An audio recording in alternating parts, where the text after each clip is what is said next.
So we know conditionals are extremely important in the English language because they help us express things that may happen in the present or in the future. So let's focus on the zero conditional. Now the zero conditional is used for when the time being referred to is now or always, and the situation is real and possible. The zero conditional is often used to refer to general truths. The tense in both parts of the sentence is in the simple present. In zero conditional sentences, the word if can usually be replaced by the word when without changing the meaning of the sentence.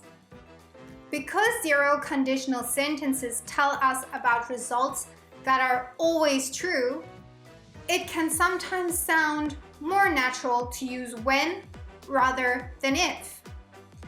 So what is the structure of a zero conditional sentence? Well, we form a zero conditional sentence with the present tense in both the condition clause and the result clause. So for example, the structure would look like if plus the simple present in the if clause and just the simple present in the main clause or the result clause.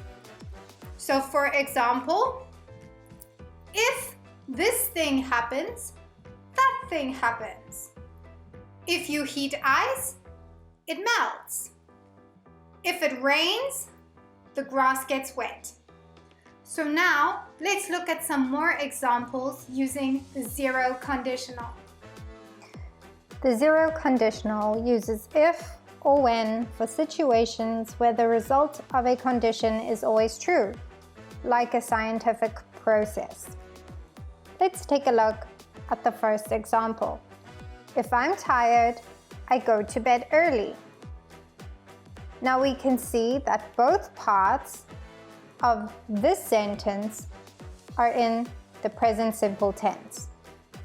Let's take a look at another example. When it rains, the grass grows. Again, both parts of this sentence are in the present simple tense. So I hope this blog has given you a better understanding and answered any questions you might have had. As always, thanks for watching and see you soon.